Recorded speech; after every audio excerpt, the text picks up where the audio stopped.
There you go. Recording in progress. Hallelujah. So, balikan po natin ha. Balikan po natin. The plan of salvation of God is to bring about God's love uh, as the way for man to go back to his original position with God. Na whoever believes on this one person that can bring about the redemption of a fallen man or humankind, only believe in him, should not perish.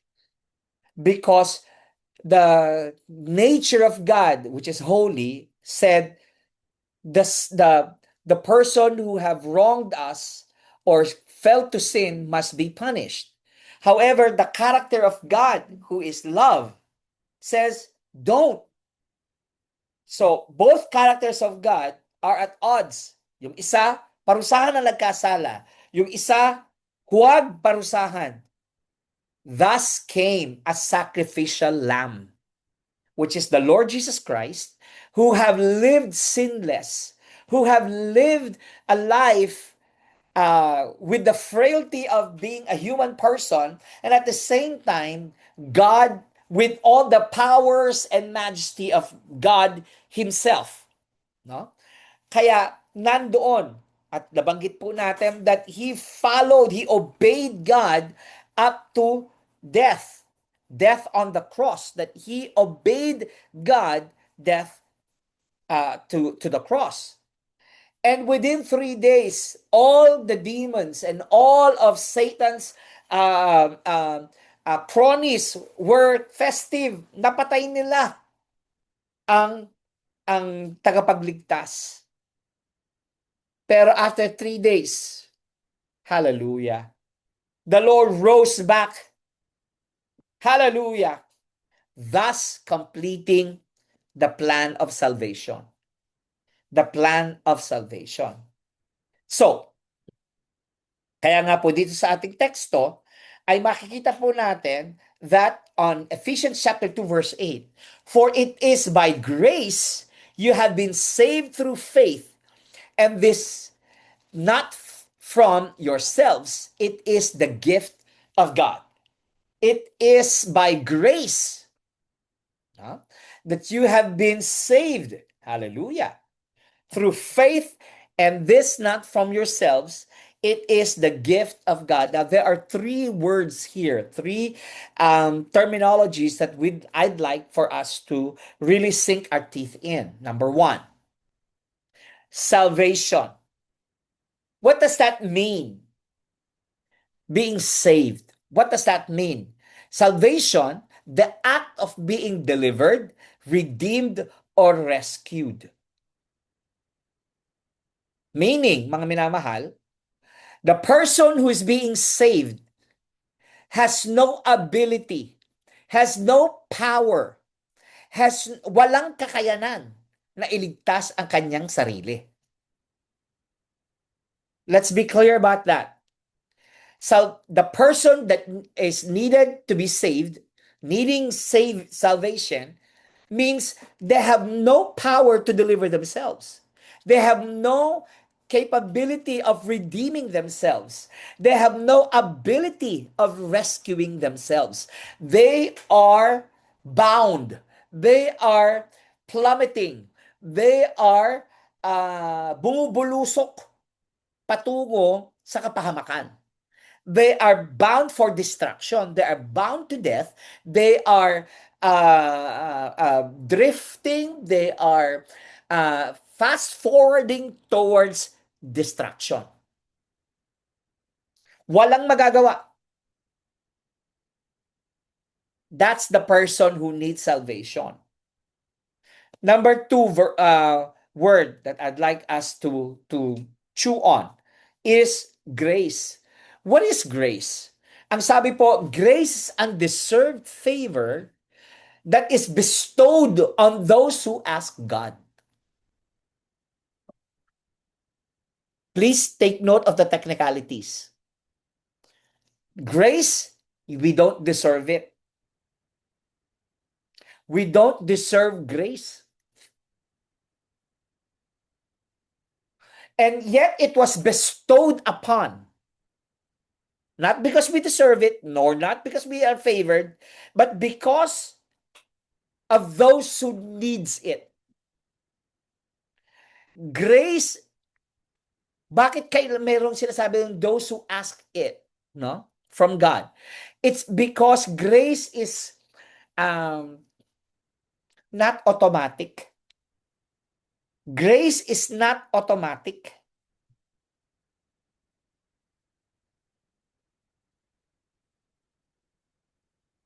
Baka meron po kayong gustong itanong tungkol dyan. Grace is not automatic.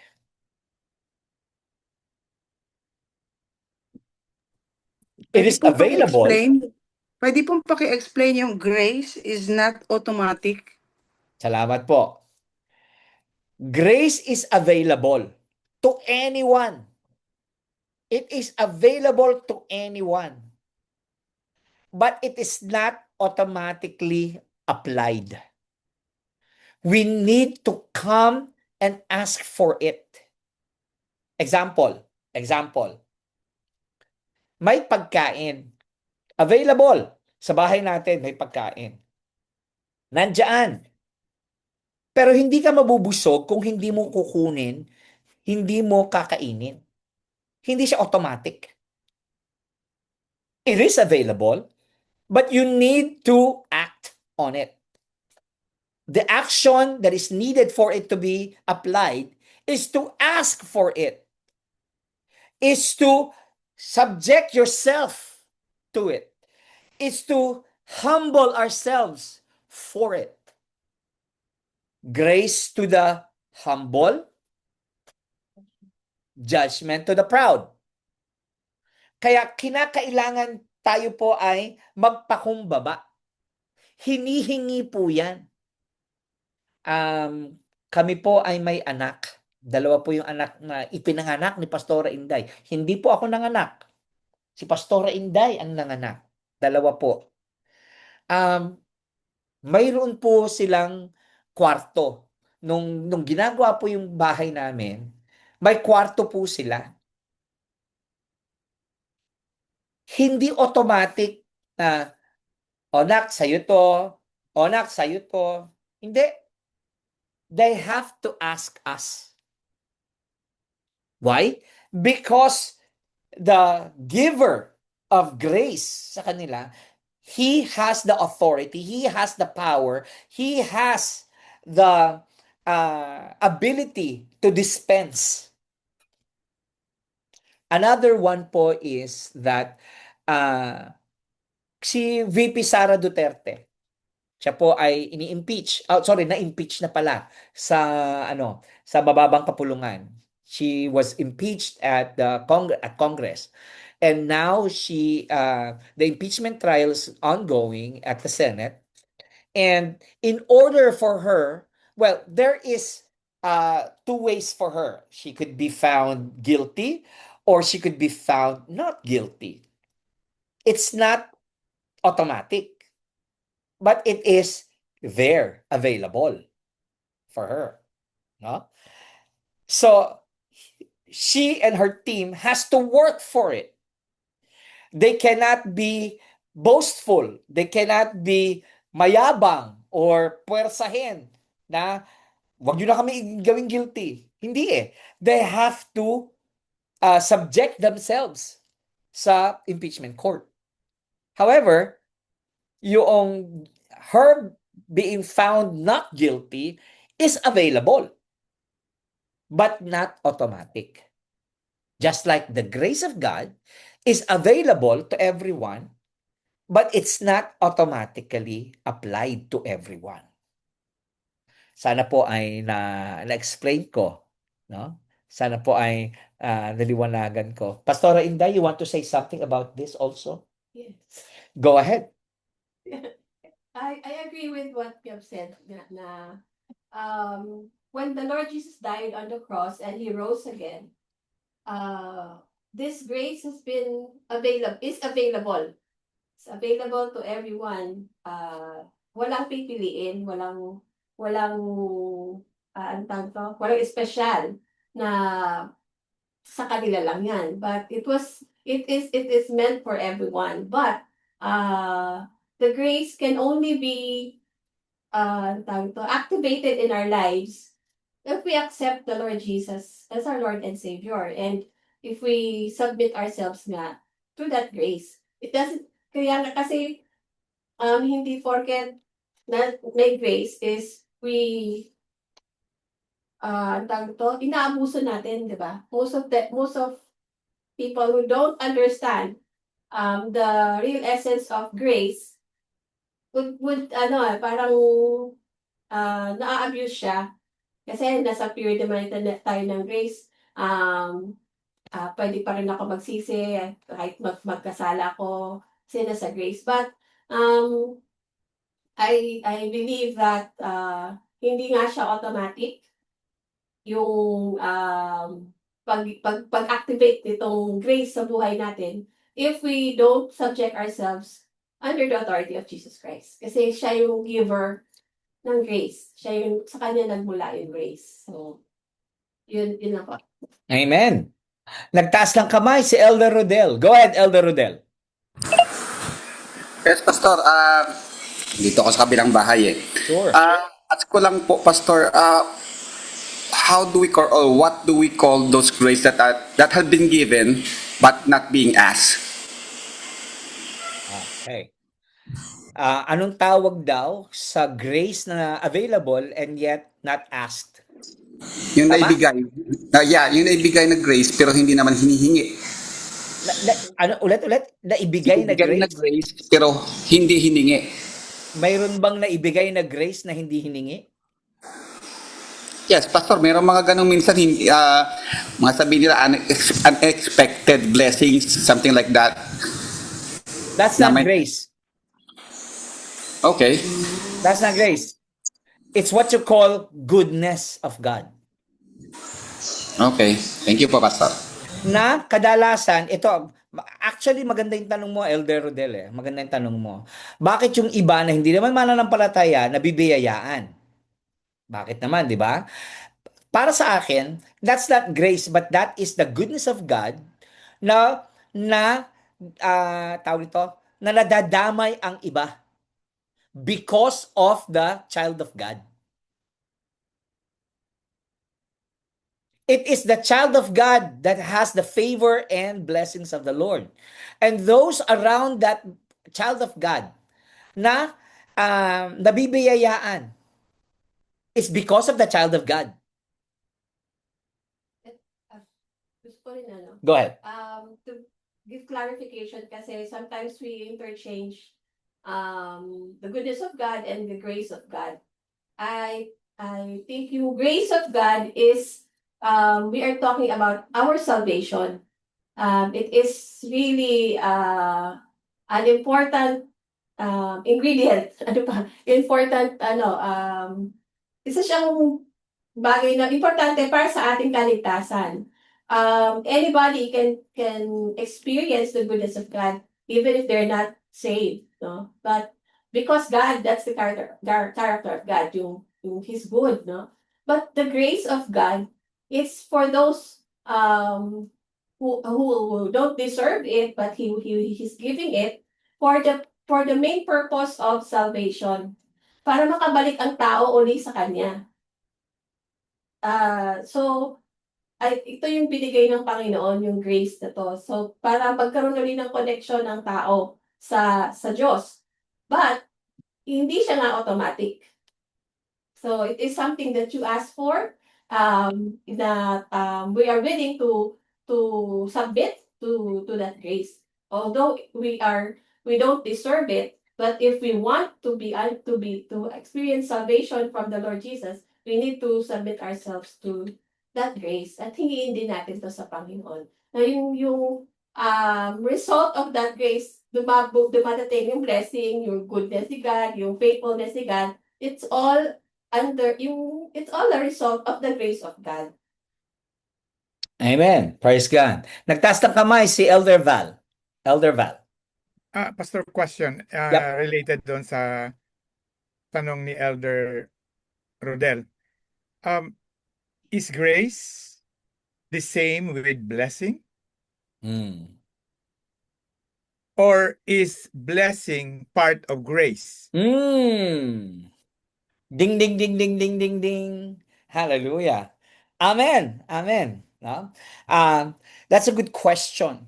Is grace, sorry, tama. Is grace part of a blessing? Tama ba? Or blessing part of grace? Tama ba yung ano ko? Is grace the same with blessing, The same or with blessing. is a blessing part of Part of grace? grace. Okay. Salamat po. The blessing and grace is two different animals. Grace is grace is basically tied to salvation. Mercy and grace, magpinsan yan eh. Magpinsan yan when it comes to salvation. The blessing is the byproduct of our salvation. Now, those who say, kasi sometimes we think na blessing is financial, blessing is this and that. Hindi lang naman kasi financial ang blessing. No? Blessings are favors, opportunities, no? Good health, good relationship, good family, and so on and so forth. No? It's the blessing is the byproduct of the grace and mercies of the Lord. Ayun.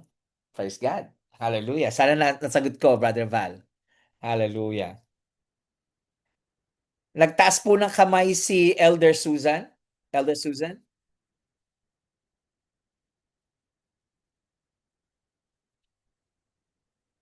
Elder Susan?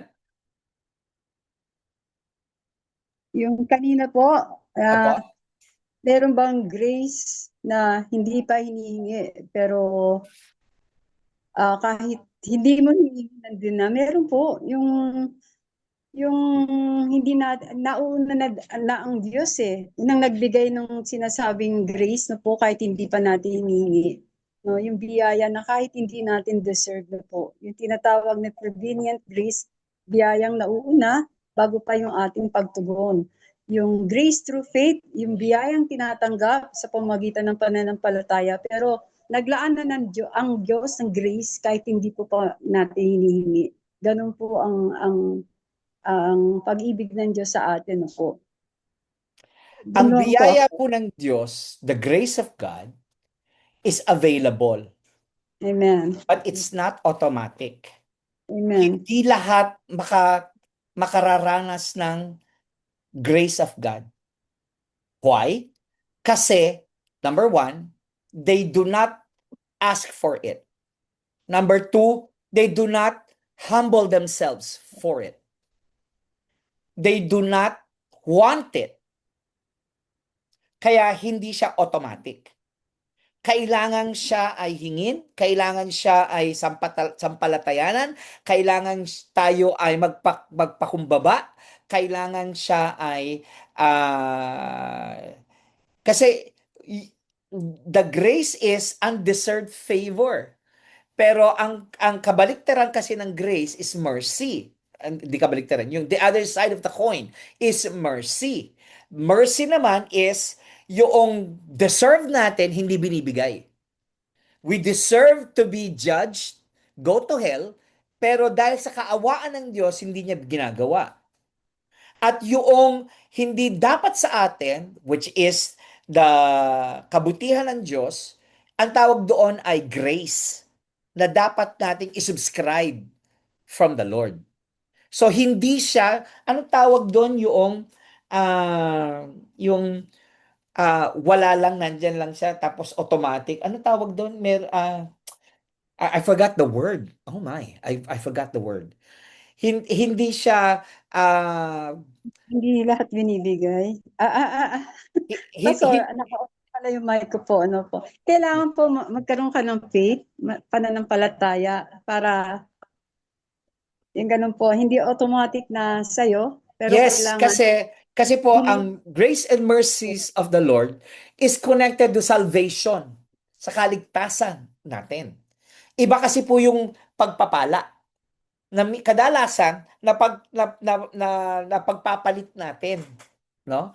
Kasi ang pagpapala, ito po ay bunga ng kaligtasan natin. Galing sa Panginoon sa pamamagitan ng kanyang biyaya at kanyang kaawaan. So, magkaduktong po yun. Wag po tayo magkamali that the grace of God is different from the blessings of God. Magkaibang bagay po yon. Nagtaas ng kamay si Brother Lando. Brother Lando?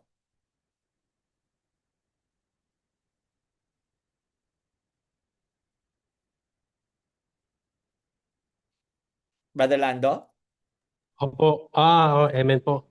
Amen, naintindihan ko po yung grace and mercy.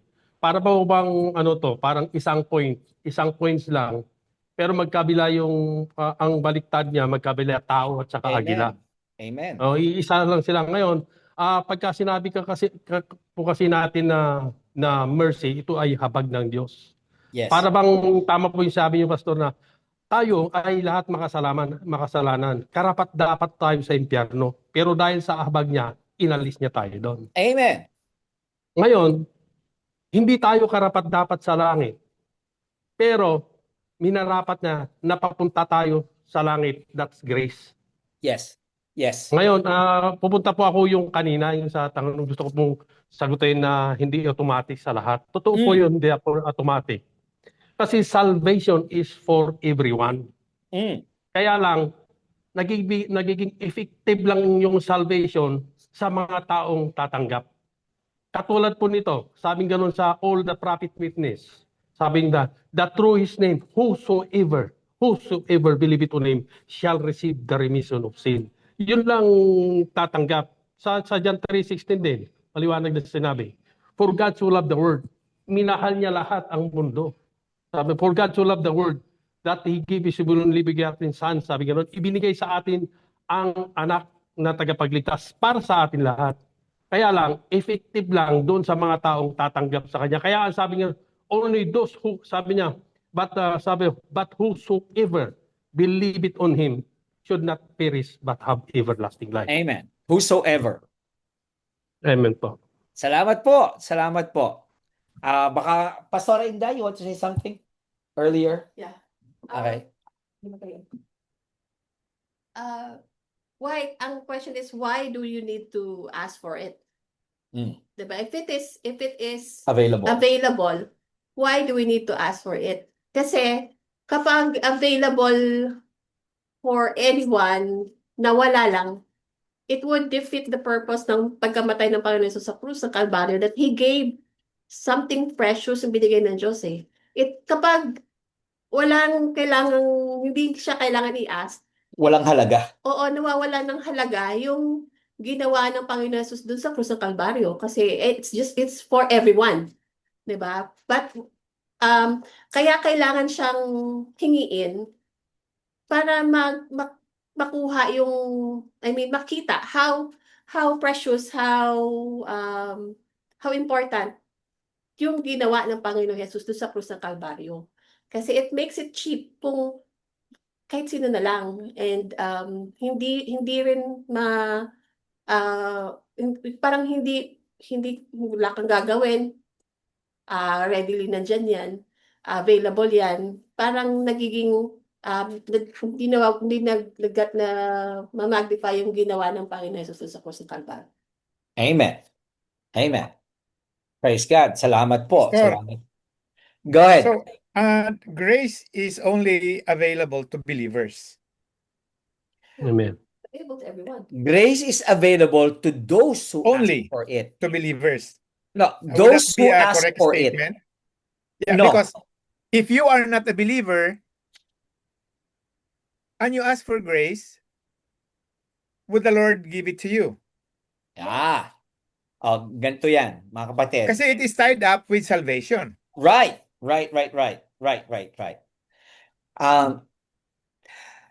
In Mark the last chapter of Mark, sabi niya, go ye and preach the gospel to all creation.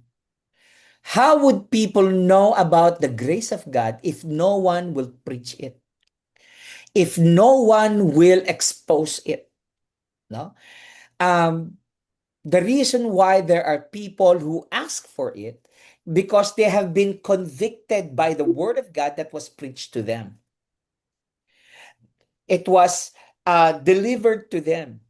And the grace of God that is supposed to be asked for is ignited by the faith that has been born to that person, because faith comes by hearing, hearing the word of God.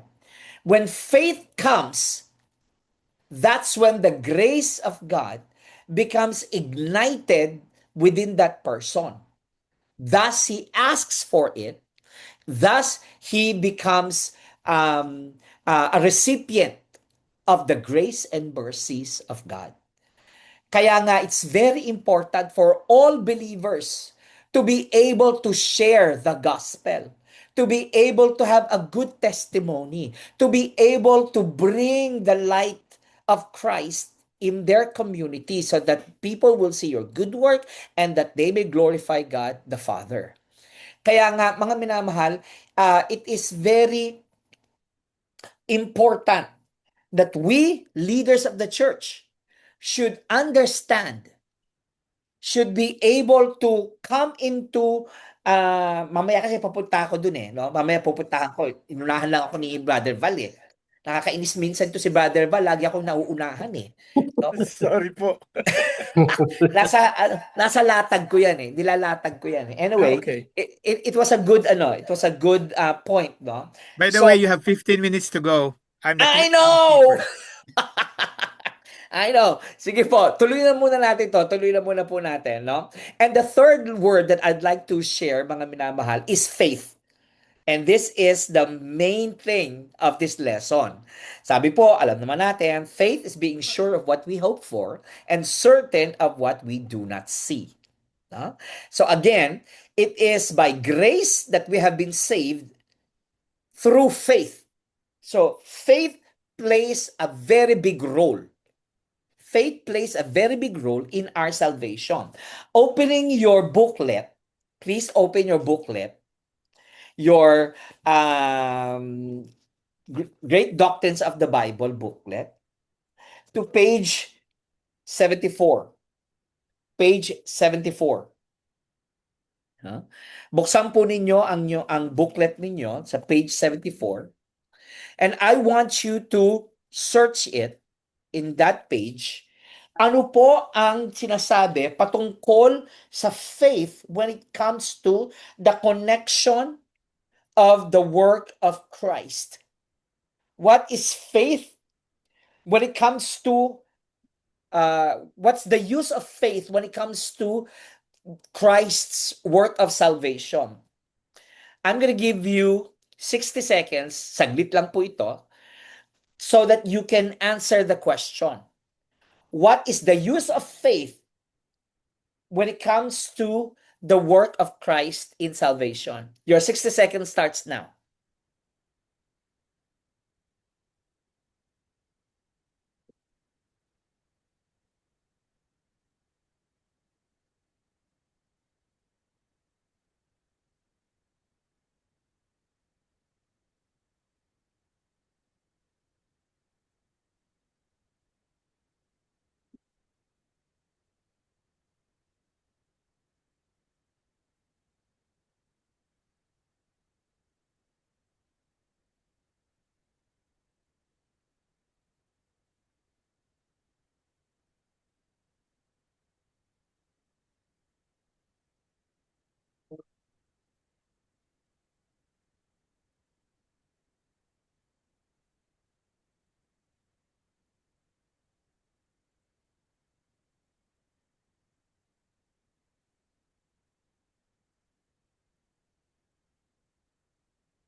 Okay?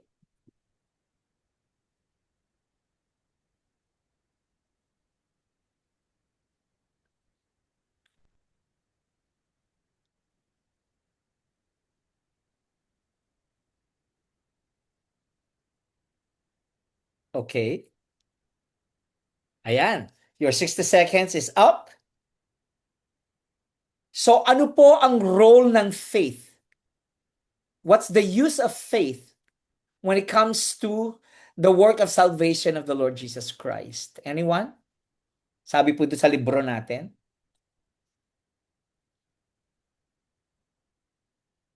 Anyone po? Please raise your hand so I can see you. Elder Cathy, nagtaas ka ba ng kamay? O nag-ayos ka lang ng salamin? Yes po, Pastor, nag-ayos lang po. Hindi ko alam kung si Pastor Adrian ay nagtaas ng kamay o nagkamot lang din ng ulo. Nagkamot pala ng ulo. Go ahead, Brother Lando. Brother Lando and then Elder Susan. Go ahead. Brother Lando?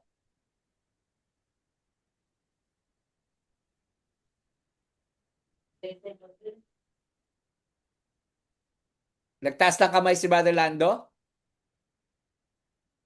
Hindi ko ano eh. Narinig ka lang po namin. Narinig ba? Opo, opo. Oo. What is the use of faith? Para Opo. sa akin po, kasi nandiyan na yung salvation eh.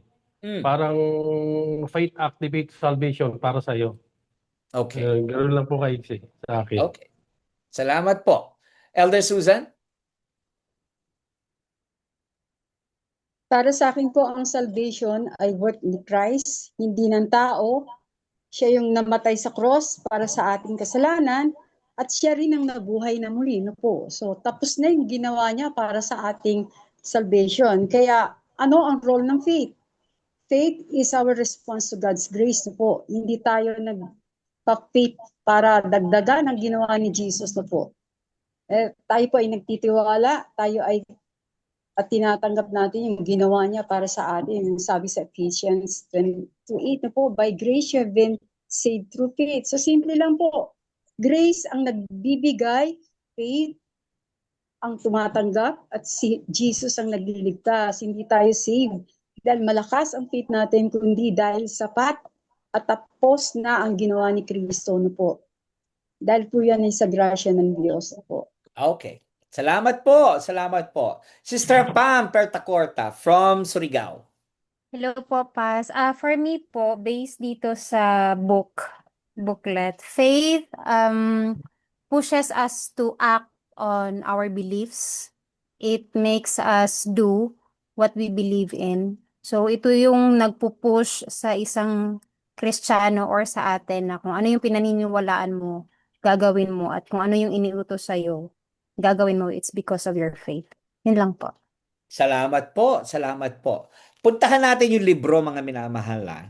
Ang sabi po dito sa libro natin, sa page 74, faith is used when the knowledge, three elements. Faith is used when the knowledge of the claims of Christ.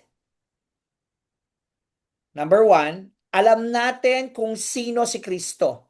We know who Christ is. Faith comes by hearing the Word of God. Number two, kasi faith will not come if we don't hear it, if we don't teach it, if we don't preach it, if we don't show it, if we don't exercise it, faith will not come. Number two, faith is used when we agree or assent, no? When we assent to the claims of Christ, when we agree, when we don't oppose, when we don't question, when we don't ignore, but when we assent, that means you agree, you tawag nito, positively respond, no? That's being ascending, no? So ito po yung ginagawa ng faith, no? Kapag narinig mo kung sino si Kristo at sumang-ayon ka, you heard the claims of Christ and you assent to it, meaning you agreed to it. You don't debate it, you don't question it whatsoever. And the third one is, ano daw po yung third? Ano daw po sabi ng libro? Appropriation. Yes, when you appropriate, meaning you apply. You spread it, parang palaman. You spread. Hallelujah. You apply it. No? That Jesus is Lord, that's your faith. You apply His Lordship over your life. You appropriate Christ as what He said He is. He is the only way, the only truth, the only path to God. He is the only life. Hallelujah. That's the use of faith. Kasi faith is not just information stuck in our heads. It is not just information that we have acquired by reading, but it is information that you agree in and you apply it to your life. No? Kaya nga, if Jesus is not Lord of all, He is not Lord at all. No? Kaya very, very important, mga minamahal. Another one, please open your booklets in page 76. Page 76. What are some of the results of faith in the Lord when it comes to our salvation? What are some of the results when we have our faith that has been when it comes to our salvation? In page 76, we are saved by faith. Ang sabi po rito, the whole of our salvation, the past, present, and future, is dependent upon our faith. When we say past, the one that must be changed, the one that must be gone. Remember, whoever is in Christ, he's a new creation. The old is gone, that's the past. The new has come, and that is the future. The present has to be changed because we need to be transformed by the renewing of our minds. Ang sabi po rito is our acceptance of Christ. So number one, the faith that we should have applied in our salvation is the acceptance of Jesus Christ. Hindi ka pwedeng ligtas na hindi mong inaccept the Lordship of the Lord Jesus Christ. We cannot be saved without it. We are justified because the righteousness of Jesus Christ have been applied to us. The blood of the Lamb has washed our sins away. That is the righteousness of Jesus Christ. So we are justified. We are adopted into the family of Christ. So if we are brothers and sisters in the Lord, what are we?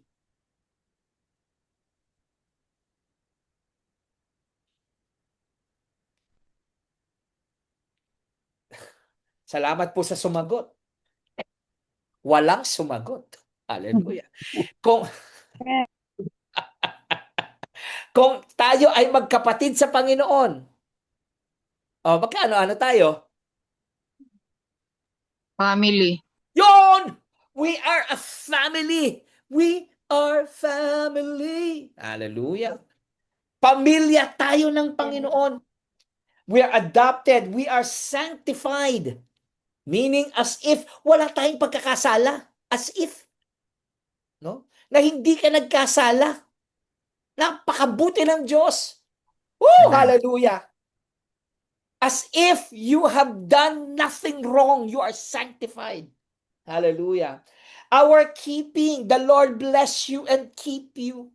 Meaning, walang makakakuha sa kamay ng Diyos. Hindi ka maaalis sa kamay ng Diyos. No one and nothing can take you away from the hand of God. From the love of Christ. Who can separate us from the love of Christ? The Lord Amen. keeps us. Hallelujah. Indeed, our whole salvation from start to finish is dependent upon our faith, mga minamahal. We cannot be saved without faith. And faith is not something that is religious. It's not. Hallelujah. It is a transformational encounter with God. And it starts with us hearing the Word of God. Because faith comes through hearing and hearing the Word of God.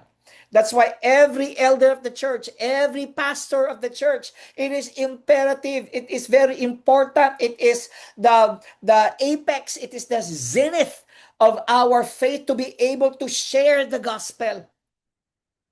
It is us being able to share our testimony, to have a good testimony. Hallelujah.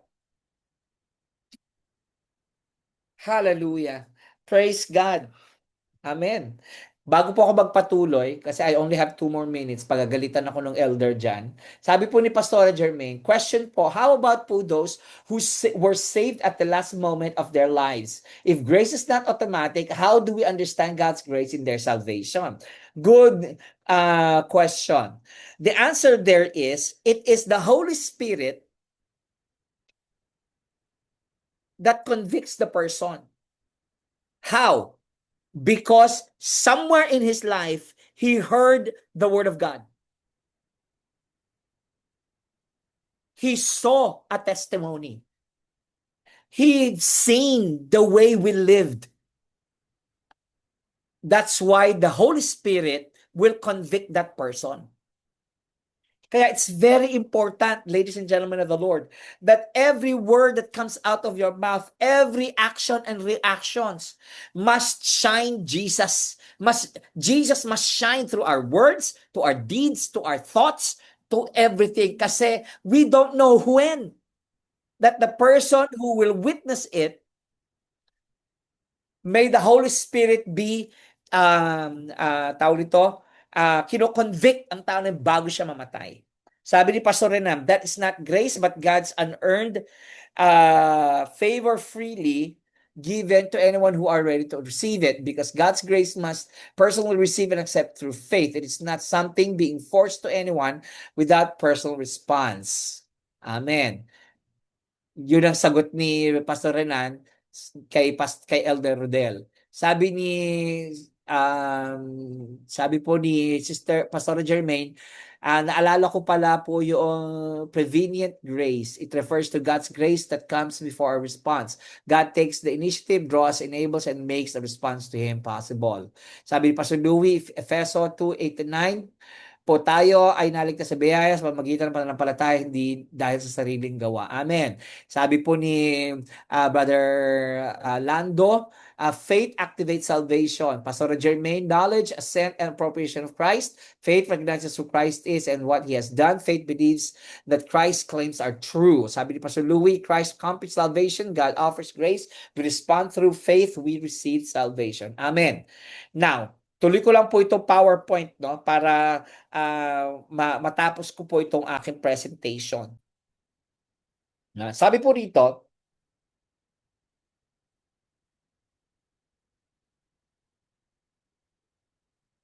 sabi po sa 1 Peter 3:18, Christ also suffered once for sins to bring you to God. He was put to death in the body but made alive in the spirit. What does that mean, Pastor? Jesus Christ died for our sins and rose for our justification, and He forgives freely and fully those who accept His gift of grace.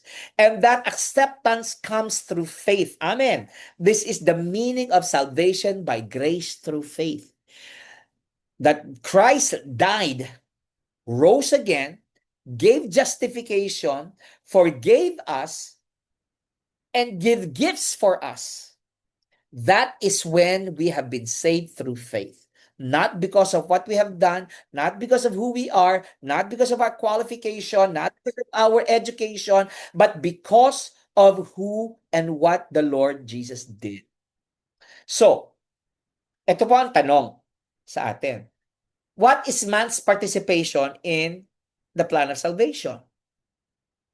Ano ang participation ng tao sa salvation ng Diyos? Mayroon ba tayong participation? Please give me 5 more minutes, no? Bago po ako matapos. Is there a participation that man has in salvation? What do you think? This is second to the last PowerPoint ko po, slide. Do we have a participation in the plan of salvation? Anyone? Si Sister Pam, sabi niya, mayroon daw. Amen. So what is it? Ano po, syempre, kasi it is us, tayong mga Kristiyano po is, I'm referring to people who believe in Christ and who heard the gospel first. It is us who will continue the work of Christ dito po sa earth. So, without the man's participation, although yes, sovereignty ni God, kasi wala naman pong imposible, but God doesn't work like that. He's not a magician type of God na okay, you are all saved, ganito, ganyan. So, God wants a relationship. So, with the participation of man, tayo po yung magpapatuloy kung ano po yung inuutos niya dito sa earth when it comes to preaching and sharing the gospel of salvation po. Okay. Ano po? Salamat po. Any other answers? What are your thoughts? Brother Val, go ahead. Our participation starts with repentance and accepting Christ as our personal Savior and Lord. So if repentance will not happen, wala tayong participation because that's the very start. Remember that salvation is a two-way process. There's an offer and there is an acceptance. So the offer comes from the Lord and it's up for us to accept. The whole process will not be completed if one is missing. That is why not everyone is saved because there is no repentance and acceptance of Christ as the personal Savior and Lord. The offer is always there. When Christ died on the cross, the offer was for everyone, but we have to respond. Amen. Amen, amen, amen. Praise God. Salvation per se, Jesus dying on the cross, being raised back to life, and now is seated at the right hand of God, we have no participation in that. But Elder Val mentioned, so that we can subscribe to it, we need to have faith. That's our participation. And what Sister Pam mentioned is that so others may also subscribe to the salvation that Jesus have done, we must share it to them. We must preach it to them. We must be the one to go all over the world and preach the good news to all creation. Amen and amen. Praise God. Sabi po ni Pastor Jenor, ito po yung pagsunod sa kalooban ng Diyos. Hindi pwedeng tinanggap mo yung kaligtasan na hindi po tayo susunod sa kanyang kalooban. Amen. Amen. Amen. That's our participation. And my last slide is our assignment po, no? Teka, meron pang isa pang nag-text. Pastor Louie, recipient at respondee po tayo sa ginawa ng Diyos kay Kristo. Amen. So ito po naman yung ating assignment, no? Again, I cannot stress this enough. The assignment is very important for all of us because this is how I gauge everyone so that I can make adjustments if ever that we needed to be adjusted, no? So this is the assignment. You can take picture of it if you need to, but I need to see your point of view. If salvation is through grace or it has been given to us, can it be taken away? What's your point of view? Again, please answer it via video and send it to me on or before next week po, August 16. Point of view, if salvation is through grace or it has been given, can it be taken away? So please answer it again via video and send it to me on or before August 16. So with that, papasalamat po ako sa lahat ng narito ngayon at sana po ay naging malinaw po sa atin. At kung may katanungan po kayo, please go ahead and shoot me a question and I will answer them as beneficial as I could. Hallelujah. Sa ating dalawa. No? Purihin po ang ating Diyos. So alisin ko na po ito. I pray na napicturean na po ninyo ang ating assignment, point of view. Hallelujah. Bago po tayo mag-closing, can we have a picture taken of everyone? Please open your videos at tayo po ay magkaroon ng picture taking. Hallelujah. No? Salamat po. Salamat po. Praise be to God. Praise be to God. Brother James, yun, Sister Jean Andal. At congratulations po kay Sister Jean Andal. Meron siyang napatanggap na isang kaluluwa sa araw na ito.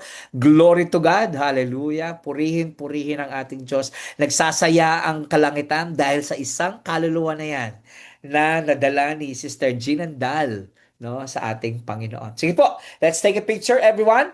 Ready? 1, 2, and one more time po, one more. Ready? Okay. 1, ang ganda ni Pastora Aida, parang nagniningning. Hallelujah. God bless you po. Mga kapatid, pagpalain po tayo ng ating Panginoon at tayo po ay magkita-kitang muli sa mga susunod na araw. At kung wala pa po kayong mga libro nito, please let me know so I can send it to you. No? Send it to you. Kasi in the coming sessions pa po natin, we will continue using this booklet po. No? And again, this could be one of your references. Ano lang po ito, masyadong in-depth siya. So ginagawa po natin ay medyo hindi natin siya ini-in-depth, no? At ginagamit natin as reference. So with that, God bless you po and let's close in prayer. Let's close in prayer. Hallelujah. Let's pray. Our Heavenly Father, we bless you, we honor you, we magnify you, Father God, for giving us another chance, Lord, to be so clear into the doctrine of the Lord Jesus Christ, especially in salvation. Lord, we are to be very clear and to be understanding and to understand the very nature and all the aspect of salvation, because salvation, Lord, is free, and that we may be able, Lord, to share this, Lord, effectively and efficiently to others, that we may lead others to Christ, oh God. Lord, pagpalain mo ang bawat isa sa araw na ito at maging kapakipakinabang, Panginoon, ng buong isang linggo na ito. Balik mo kami sa susunod, Panginoon, na pag-aaral, and please keep everyone safe from the bad weather. At salamat po, Panginoon, sa lahat ng ito. Ito po ang aming dalangin sa pangalan ni Jesus. Amen at amen. God bless you po, everyone. And we'll see you again. Praise God. Brother Rodel, meron ka bang announcement, Brother Rodel? Teka po, Brother Rodel, ay may announcement? Elder Rodel? Yes po. Aiwan po muna yung mga elders and pastors ng main. Kung saglit lang po. Okay. Magpapadala ng pizza si Brother Rodel sa bahay natin lahat. Sige po. So please, main elders and Dumating pastors. na ang pizza dito eh. Ay, nauna na po kay Elder Val. God bless you po. God bless you, mga kapatid. God bless you po. God bless you. Pastor Tenor, God bless. God bless you po. Elder Warley, Pastor Stanley, thank you so much. Bye-bye po, Pastor. Amen. God bless you po. God bless you. Maiwan po. Brother Lando, God bless you po. Sir Kat, God bless you. See you again next week. Maiwan lang po yung elders and pastor ng Maine. Ng Maine. Ayan po. Pastor Jermaine, nasa iyo din ba yung program? May ano ka dyan? Kasi hindi ako makapag-present dito. Wala akong okay lang ba na ikaw na lang? Iyon. So, good evening po sa inyong lahat, mga elders and pastors. Pastor Stanley and who else is here? You can leave the room na po. You can leave. Naiwan pa pala. Oo. Okay. We'll see you soon. Go ahead, Brother Elder Rodel. Go ahead. Okay. I think si Pastor Jonah and Pastor Angela is not here yet. Pwede ba natin siya ma-pull, Pastor Jermaine?